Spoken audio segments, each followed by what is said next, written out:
लगे कि electric current कैसे काम करता है और इलेक्ट्रॉन्स कैसे काम करते हैं। ठीक है, आप समझें कि ये जो ग्लास के अंदर जो वाटर है ना, वो बेसिकली क्या है, चार्जेस स्टोर्ड हैं यहाँ पे। देखिए चार्जेस स्टोर्ड हैं, लेकिन अभी क्या है, रेस्ट में है, इन रेस्ट। हमने पढ़ा कि जो मेटल होते हैं, मेटल के अंदर जो फ्री इलेक्ट्रॉन्स होते हैं, ऐसे ही होता है ना, फ्री इलेक्ट्रॉन्स होते हैं। जब उनको करंट मिलता है, पोटेंशियल डिफरेंस मिलता है, तो वो एक डायरेक्शन में फ्लो करना शुरू कर देते हैं।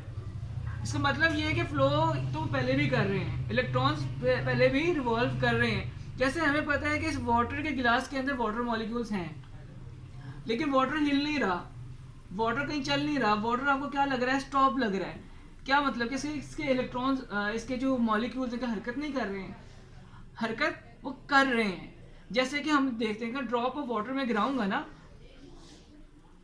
तो ये जो फैल रहा है, फैलने की वजह क्यों है, मैंने कुछ नहीं कहा से फैलने की वजह ऊपर से दिखाएं।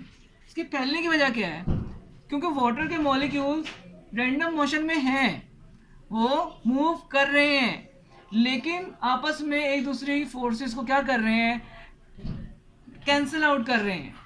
इसी तरह से उसके अंदर भी इलेक्ट्रॉन्स होते हैं, फ्री इलेक्ट्रॉन, लेकिन मुख्तलिफ जगहों पे क्या कर रहे होते हैं, रिवॉल्व कर रहे होते हैं, कभी इधर कभी इधर, लेकिन कोई करंट वाली फॉर्मेशन नहीं बन पाती। सही हो गया। लेकिन जब इन सब मॉलिक्यूल्स को मैं एक डायरेक्शन दूंगा, जैसे मैंने इनकी एक डायरेक्शन दे दी, ये देखिएगा जरा, इनको सबको एक डायरेक्शन दे दी, अब सारे एक ही रास्ते में फ्लो कर रहे हैं, तो हम इसे बोलते हैं वोल्टेज, यानी करंट का फ्लो। अब सारे मॉलिक्यूल्स एक ही जगह पे फ्लो पे लगे हैं, तो वो क्या हुआ, एक आपको डायरेक्शन नजर आई, एक चीज चलती हुई नजर आई।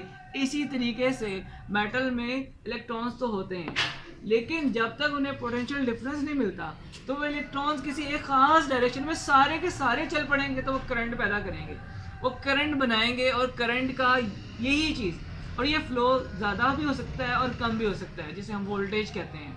4000 वोल्टेज भी हो सकता है, 40 का भी वोल्टेज हो सकता है। तो बिल्कुल अब पानी की इस एग्जांपल के साथ बिल्कुल इलेक्ट्रिसिटी को 100% समझ सकते हैं।